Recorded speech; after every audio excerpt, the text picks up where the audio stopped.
Are you an EV owner? Well, you might be losing thousands of dollars a year without even realizing it. Welcome to Solar Scoop, where we take a deep dive into the latest insights. Today we're tackling solar secrets to slash EV charging costs. Our mission really is to expose an unexpected financial issue that's, well, quietly affecting a lot of EV owners. It's absolutely true. We've heard from so many EV owners, like the Benson family down in Dallas.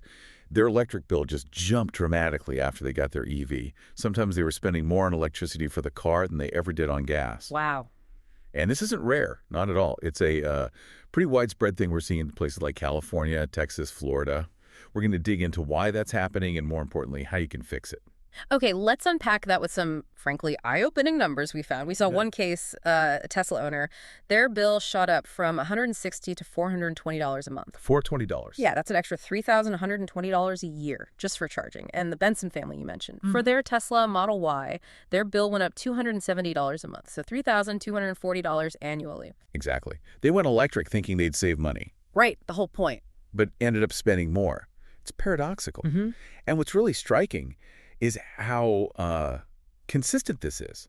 It's not just a one-off. We're seeing average monthly increases, something like $126 in California, $93 in Texas, $89 in Florida. So it varies a bit by state, but it's happening everywhere. Definitely. Think about a customer in Sacramento. Okay, they've got a Tesla Model 3. They're on PG&E's time of use plan, where the price spikes during peak hours. Oh yeah, those can be brutal. Right, sometimes 51 cents per kilowatt hour. That alone could add up to $4,596 per year just for charging the EV. Nearly $5,000. Yeah. And this is the sort of, let's call it the dirty secret the EV industry doesn't always shout about. Going electric can cost you more if you don't do it smart. We're just scratching the surface here. We need to take a quick break, but when we come back, we'll reveal the solar solution and some crucial mistakes you absolutely need to avoid. Stay with us. Short pause. Welcome back to Solar Scoop. Before the break, we laid out those surprising hidden costs of EV charging. Now, let's shift gears and talk about the solar solution. But there's a catch, isn't there? There often is. See, most typical solar calculations, they miss something huge. They usually just size the system for your house's regular usage. They totally forget about the EV charging. Ah, okay. So they're undersized from the start if you have an EV. Precisely. And here's another key thing people miss. Charging isn't 100% efficient. You actually lose energy. About 12% is lost as heat when you charge. So say you drive 40 miles a day. You actually need about 12.7 kilowatt hours delivered to the car, not just pull from the wall. Right. You have to account for that loss. Exactly. And what's fascinating is how tailored the solar solution needs to be. It's not one size fits all. How much solar you need depends heavily on where you live, specifically your area's peak sun hours. Peak sun hours. Basically how much good sunlight you get on average. You got it. So in Texas, maybe you get 5.2 peak sun hours. You might need, say, 6 panels for a 2.4 kilowatt system for that 40-mile daily drive. But in California, with 5.8 peak sun hours, maybe just 5 panels for a 2-kilowatt system does the trick. Okay, so location matters. Sure. But what does this mean for the bottom line? Let's talk money. Right, the financial breakdown. This part can kind of blow your mind. Remember that Austin Tesla owner paying $3,240 a year extra? Yeah. Over 15 years, assuming rates go up like they usually do. That's over $58,000 spent just on charging. $58,000. Ouch. But what if they install an $18,000 solar system? And that's after the federal tax credit. Suddenly, their annual EV charging cost drops. Essentially zero. So you compare the $58,000 they would have spent with the $18,000 system cost. That's a net profit of over $40,000 over 15 years. The system pays for itself in just 4.2 years. That's 223% ROI. Your EV literally becomes a money-making machine. Okay, that sounds incredible. But you mentioned pitfalls. What are the big mistakes people make? Because that ROI sounds too good to miss out on. Yeah.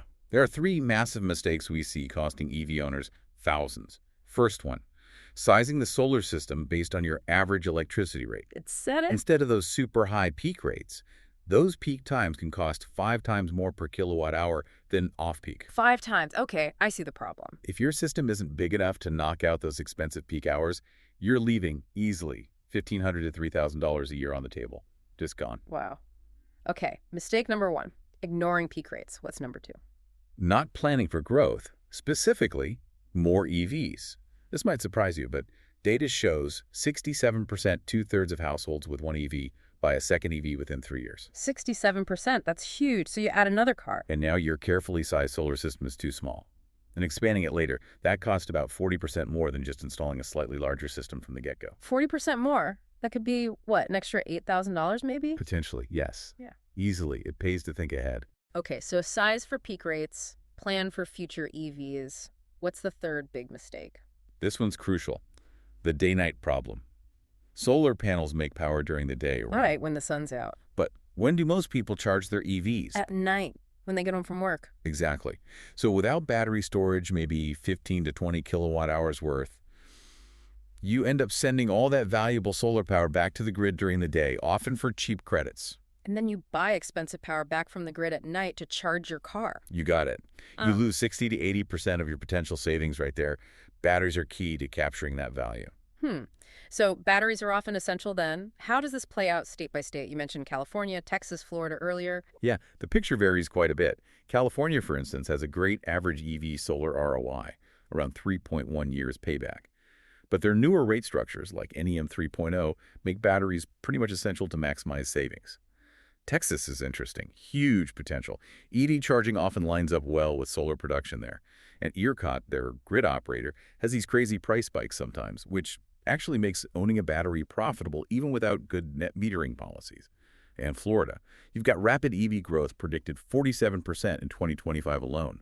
Plus, the added benefit of hurricane resilience.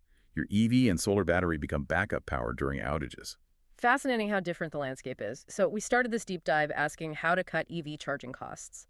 We've seen how EVs can surprisingly drain your wallet, but also how a correctly sized solar system planned for peak rates, future cars, and with battery storage flips that script entirely. It turns a drain into a real investment. Absolutely. And, knowledge is great, but it's most valuable when you can actually apply it. Driving electric really should save you money. It shouldn't cost you thousands extra. For folks wanting a really tailored plan, we often suggest considering a team like Integrate Sun. They actually monitor your specific EV charging habits, design the system around your utilities rates, and base the ROI guarantee on your real data. Good tip. Okay, as we wrap up, here's something to think about. What's the biggest thing that stood out to you today? Really consider how much your EV might actually be costing you right now and what solar could do to change that picture. Yeah, we really hope this conversation encourages you to explore how solar can truly empower your whole electric vehicle journey.